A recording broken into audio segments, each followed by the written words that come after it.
Namo MyoHoRenGeKyo, Namo MyoHoRenGeKyo, Namo MyoHoRenGeKyo. Hi, friends. Hi, everyone. Thank you for being here. Thank you for practicing. I was rereading some things, and we're going to continue with the, we are reading the verse section, the last section of the parable, chapter 3 of the BDK Lotus Sutra. I confess I'm not expert on all of the authors that worked to put together the BDK translations. They've translated a tremendous amount. Their goal is to translate all of the Tripitaka. And certainly the scholarship there, I mean, I'm not trying to impugn these people, but everybody has their histories and their predilections and their dislikes and likes and their accepted norms. And so I've noticed as reading this that there are some terms, some words that come, as many of the words in Buddhism come from prior to Buddhism, like what's a Bhagavat or karma. Shakyamuni went to great lengths to redefine many of those terms, and some they just sort of fell away because they just weren't appropriate anymore. But I see them appearing in this translation, and I've seen it before. It's just something that you and I have to deal with, trying to grasp the meaning and not get thrown into closets or corners or rabbit holes that just don't help us with contemporary Nichiren doctrine of Lotus Sutra Buddhism. And so, as I said before, I've decided to start another book, a volume 2, if you will, of Buddhism reference. And the first book, which is out now, you can get an e-copy, an e-book of it, or a print book. It's almost 300 pages. That's enough, and it's got a lot of words in it that are common usage and that will lend insight to your modern practice of Buddhism. That was the goal, and I think I accomplished that in that volume. You can always add some here and there, but after starting to read this volume, I thought, I'm really, there are some words in here that, though I don't think they're essential for understanding how to practice Buddhism today, simply because they're strewn all over the books that you may read, and have the potential to mislead you if you don't understand what value they have or don't have. Volume 2, I think, will have a lot more words like transmigrate and what was the other one?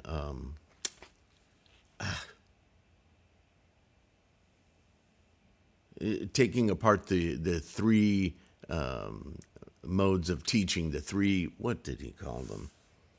You know, the Shravakas, Pratyekabuddhas, and Bodhisattvas, and an understanding, even though a lot of that history goes back to either early Buddhism or even beyond, before that, to know that it isn't useful and to know why it isn't useful for current practice, I think is part of feeling confident in and resolved in the way that we're practicing Buddhism, yeah? Lotus Sutra Buddhism. So volume 2 is going to be a lot more trichiliocosm. Yeah, there's words like that. Pratyeka Buddha. What does that really mean? It varies amongst early schools, too. So, you know, it gets weird, but we don't need to know that in order to practice Namo MyoHoRenGeKyo correctly. But because it comes up again, it might taunt us and say, well, what is that? You know, is there value in that? And understanding what the value was in history and that it is no more relatable is helpful to know. Not for everyone, but for some. And so volume 2 will have a lot more of that. I'll really break down certain of those terms that seem to keep appearing, right? Okay. After coming out of this hell, remember that Shakyamuni has equated the parable of the burning house, the decrepitude of it, the rotting corpses of it, the still maintaining attachments of it, the whole kit and caboodle, right? And he equates it to the realm of samsara, this realm of attachments and suffering and peril simply by virtue of our not grasping the situation correctly and opting for something that would save us. We're having a hard time relinquishing it. That's the samsaric condition, right? And he's also illustrating that by showing the way through skillful means, he's using that very hook. And this is, Nietzsche talks about this too. Earthly desires are enlightenment. Not because they literally are enlightenment, but they can be used to guide us away from earthly desires. People misinterpret that all the time. That's why they end up chanting for stuff, which isn't, it's the total opposite of what Buddhism is trying to do. It's abhorrent that that has taken hold. After coming out of this hell of owning, possessing stuff,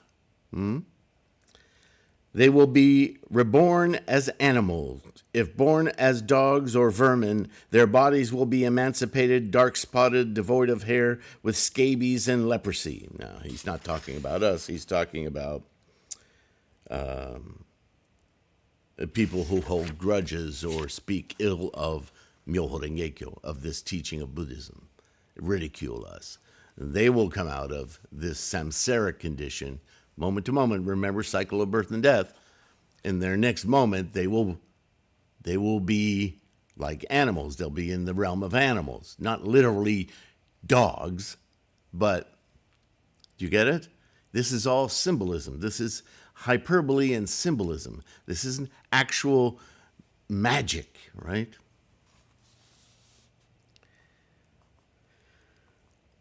Tormented, hated, and despised by people, they will constantly suffer from hunger and thirst. Worlds of hunger and thirst, right? It's unsatiable.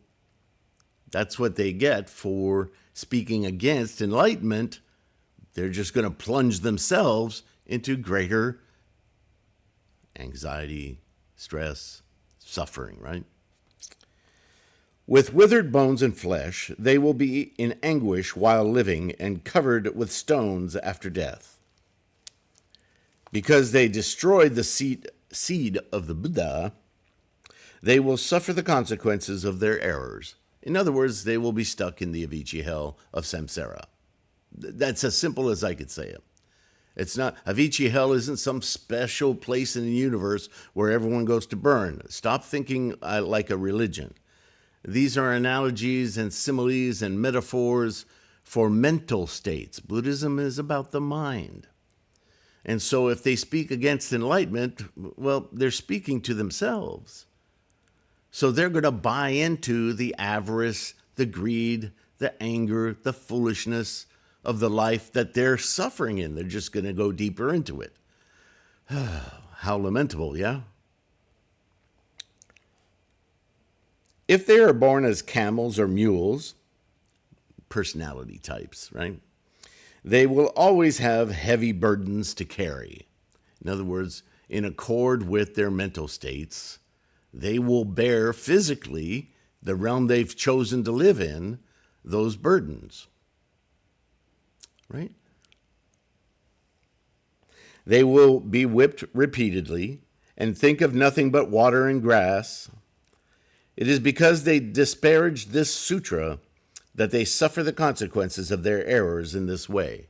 Now, just a note, he's talking specifically to those who would slander this teaching, not people who don't know about it or don't know any better, but people who most likely studied it for a bit and then turned on it. See, the more you know about this practice and the achievability of enlightenment, of awakening your enlightened mind, the greater the consequences of shunning it and turning away. Doesn't that make sense? That they suffer the consequences of their errors in this way. If they are born as vermin and enter a village, children will beat them because they have scabies, leprosy, and perhaps a missing eye. At times they will be tortured even to death. After dying, they will be reborn as giant snakes, with great bodies as long as 500 yohanas, deaf, dumb, legless, slithering on their bellies, eaten by small insects. They will suffer day and night without respite. They suffer the consequences of their errors in this way because they disparage this sutra. If they are born as humans, they will have dull faculties, and be runts who twitch and are crippled, blind, deaf, and humpbacked. No matter what they may say, people will not believe them. Their breath will always be foul. They will be snatched by demons, being poor and degraded and enslaved by others. They will be emancipated from many illnesses and will have nowhere to turn. When they approach others, they will be disdained. Even if they manage to get something, they will immediately lose it. Even if they study medicine and cure themselves according to the correct method, they will suffer from other illnesses again and may even die. So he's really ramming this home to people who have a hard time remaining resolved. Any little thing scares them away. They have a hard time letting go of their traditions, their old word. It's still in the language.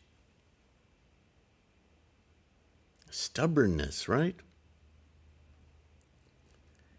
When they get sick, no one will tend to them, and even if they take the proper medicine, their pain will increase.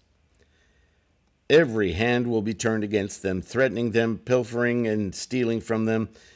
They will fall helplessly into this plight because of their transgressions.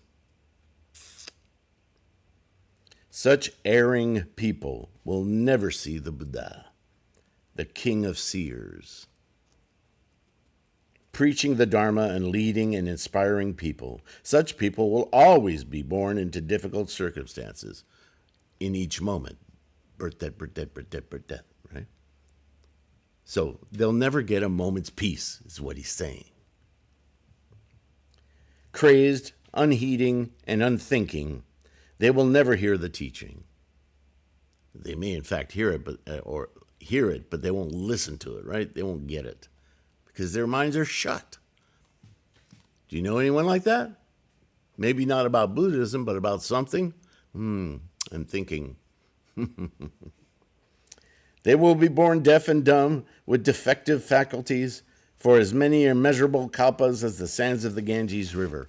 In other words, their lifetime will be long, arduous suffering, the Avicii hell.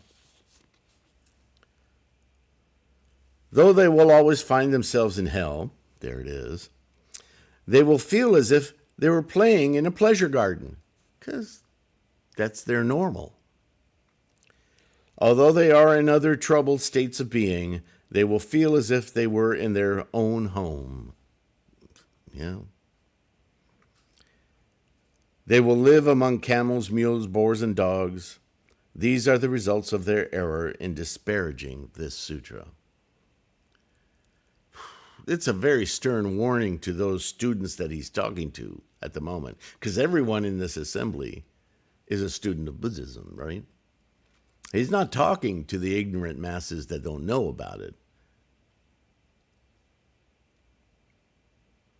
So it's a pretty stern warning to stay the course, to get with the program. If they are born as human beings, they will be deaf, blind, and mute, impoverished, and decrepit. Such will be their adornments. They will have dropsy, gonorrhea, scabies, leprosy, and tumors. Such diseases as these will be their clothing. It's hard to read. And I'm forced to think about the condition of many places like Yemen today. Things happening around the world that I hold my tongue about when I talk to you guys, because I want this to be a resource for encouragement, right? For steadfastness, for your practice. I don't have to tell you, the world is full of intense suffering right now. And to some degree, it always has been. Right now, though, at the speed of information, as soon as we find out about something, we easily put it in a box, don't we? It's easy to forget about things. They're not as omnipresent, even though everyone's always talking about them. It's an odd thing, our attention span, yeah? Their bodies will always be foul, filthy, and impure. Their deep attachment to false views about the self. That's a big one right there. And I point it out all the time. But listen, in the midst of all this, Shakyamuni takes a moment. And in Volume 2, I talk about this again when it comes to why arhats and bodhisattvas are not equatable. Pratyeka Buddhas, Shravakas, why there are terms for early teachings that were provisional at the time that no longer have much value, if any, in these later teachings that we now practice. And it revolves around this. Their deep attachment to false views about the self will cause their anger and passion to increase. I can't tell you how many vitriol emails I've received from people who want to rip me a new one for countering their belief in a everlasting soul or self. I mean, read the teachings, my friends. What? It's upsetting that they're so deluded. But then again, what can you say to a person like that? They've shut their door, right? Their sexual desires will be insatiable.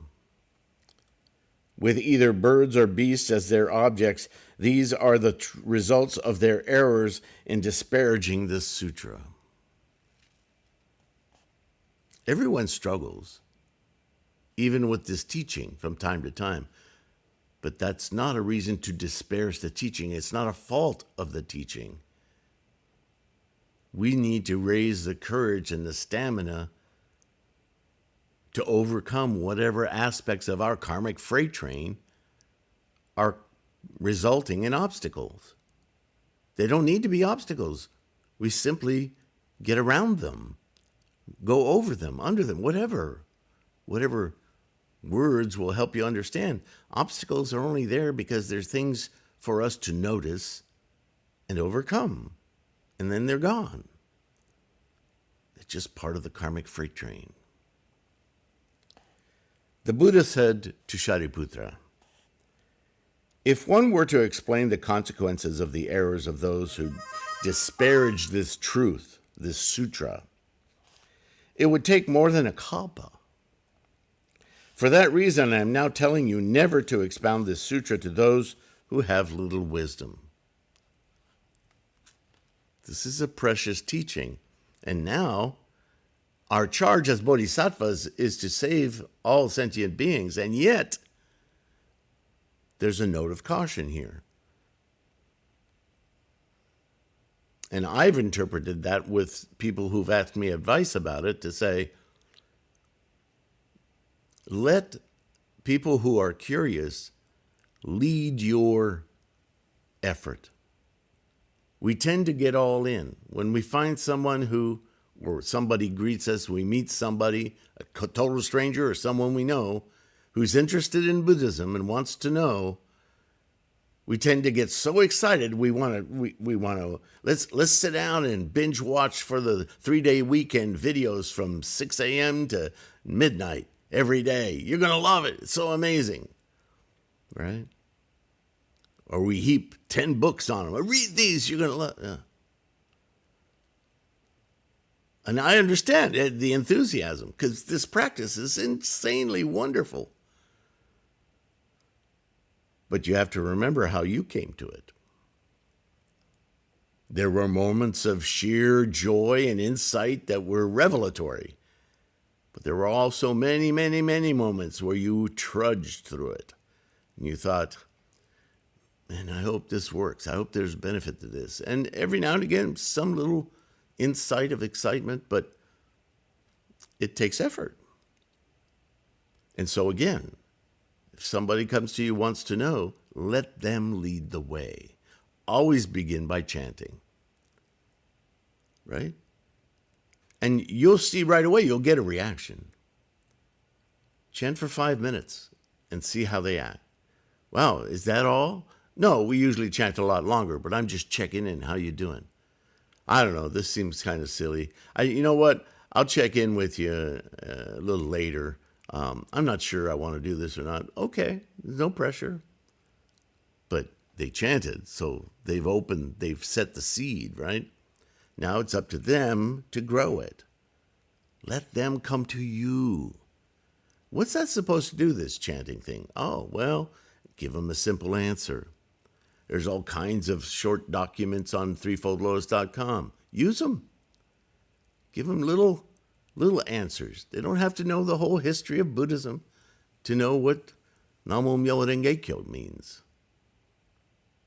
It's the law of life. It's the engine of life. Wow, what does that mean? Well, you kind of have to study for a while to get it. Why don't we chant for a few minutes? It'll start making more sense. Yeah, okay, I've got some time. Can we chant longer this time? Absolutely. Right? That's the way you want to grow somebody's enthusiasm for this practice. Don't just throw everything at them. It'll scare them off. It would have scared you off. It may have. So think about that. So this is why he's saying, don't just randomly pick people off the sidewalk and go, you're going to learn this. Consider who you're approaching, yeah? Or who is approaching you.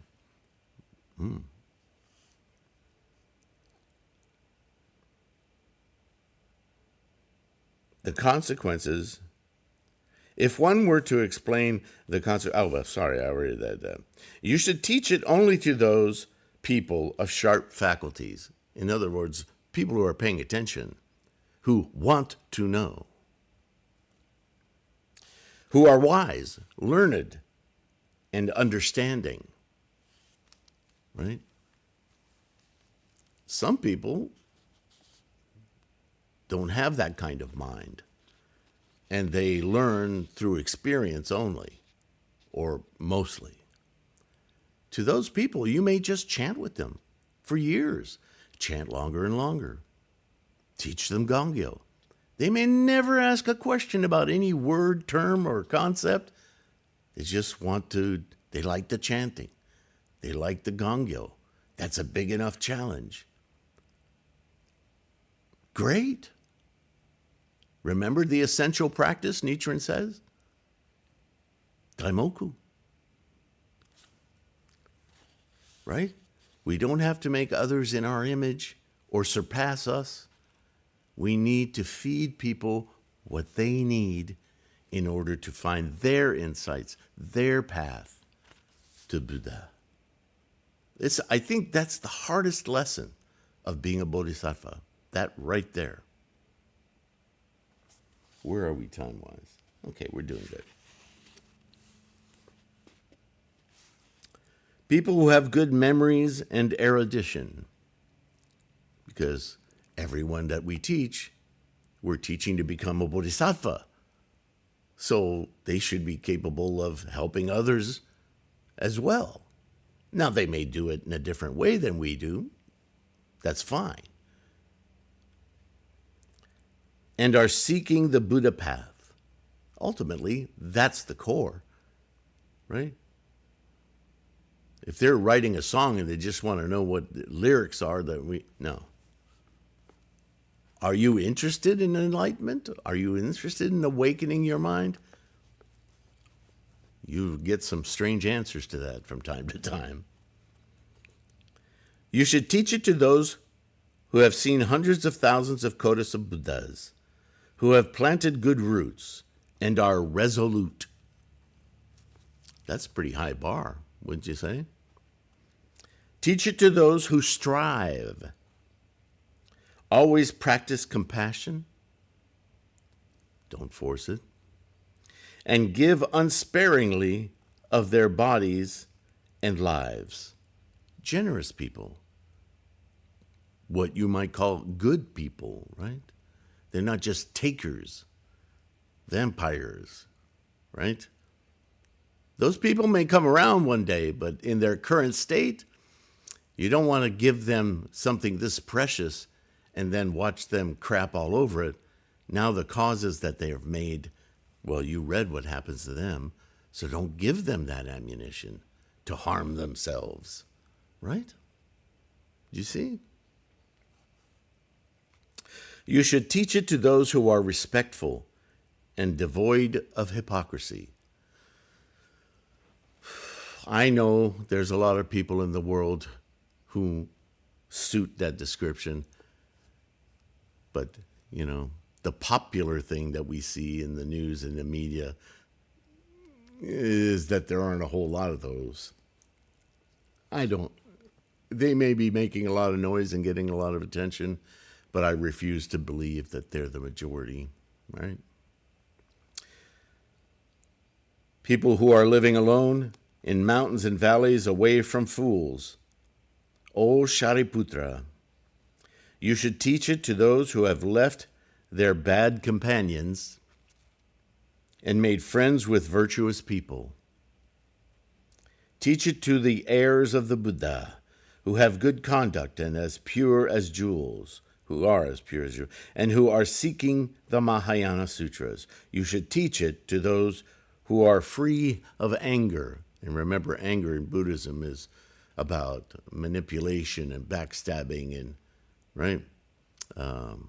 What's another word? Well, it goes hand in hand with hypocrisy. You know, people who are manipulative and that kind of thing. Honest, flexible, always sympathetic to everyone, and who honor all the Buddhas.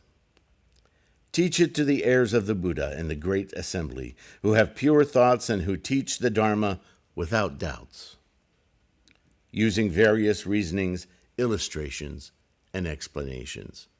Right? Do as I have done. Use skillful means, but honest, skillful means. Don't contrive, right?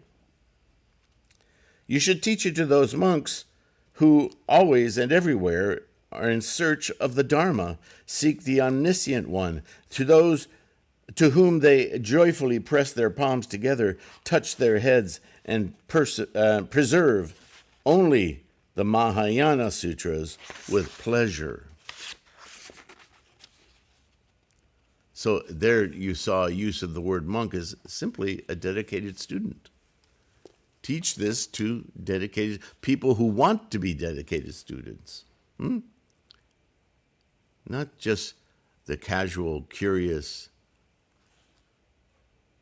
They may know about what you do, and you don't tell them. We chant. Yeah, I'm a Buddhist.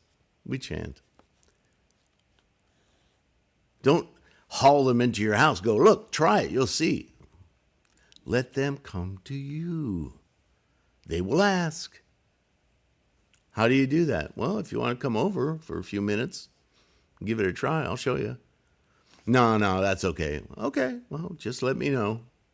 Door's always open. Right? That's all it need be. At some point in that person's life, they'll go, I should probably go check that out. There's something I don't know. Right? If they're not that kind of person, then they wouldn't have heard you anyway. Your time is precious. Those who never preserve even a single verse of any other sutra, teach it to those who seek this sutra as intently as they seek for relics of the Buddha, who after obtaining it will accept it respectfully with bowed heads and will not seek any other sutra. Right? You ever known somebody like that in other disciplines? They want to know all about something, but they're just shoppers. Oh, well, today I read the Book of the Dead, and and now I know this and I know that, and that sounds like what you said about this. And the other day I read this book on philosophy from what was that guy's name? He died not long ago. Joseph Campbell. I read one of his books. Oh, it has to answer to everything. My dad was like that. He called me one day to tell me that Om was the most powerful sound in the universe. Knowing full well, he's been to meetings. He's been to the practice of Lotus Sutra Buddhism, but he always had to one-up me in some way in everything we did. So I knew where he's coming from. He's my father, We don't know everyone to that length, but we all know people who are what I call shoppers, right? They're just trying to collect gold stars for their accomplishments. If you really want to make an accomplishment, stick with one thing. Take it all the way through. Then you can say right? So that's the kind of person we want. Somebody who's going to dedicate themselves like you are.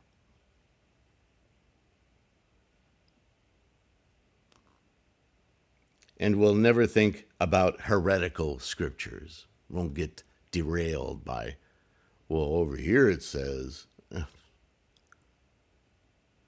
There are reasons, and it will become clear the more you practice this. O Shariputra, I say to you, I have described the characteristics of those who seek the Buddha path. Though a kalpa would not suffice to do so in full, you should teach the Lotus Sutra to those who are able to accept it. But he hasn't taught it to him yet. He's still in the process of leading up to that. Yes, this is the Lotus Sutra, but this is just the ovation, yeah? So now, chapter 4 in this translation is called Willing Acceptance. Okay? We may be digging a little deeper into what it is to practice the Lotus Method. But sure are a lot of hurdles to go over first, right? So that's why this first part of the Lotus Sutra, whether you divide it into 2 or 3, there are different ideas about that, is all about preparing the mind for what will be required of your practice when the method unfolds for you. Yeah? This is part of the method. Just like the video I did at Presence at the Butsudan is a preparatory mindset before you begin to chant or do Gongyo. Well, that's it for today, folks. Once again, I'm very grateful for your participation, hoping that you are in good health and secure. Please keep that up. Be kind to yourself. Take care of your health. Avail yourself to all the free information, the podcasts, all the documents on the course study materials page on threefoldlotus.com. All the links are in the description, right? To those of you patrons who are helping financially with small to large donations on Patreon or through PayPal directly, Namo MyoHoRenGeKyo, we all appreciate your support. It's keeping me writing, creating another book. Who knew? Really, really, really, really, really thank you. Stay healthy, okay? And I will see you in the next installment of the BDK Lotus Sutra translation. All right? Bye for now.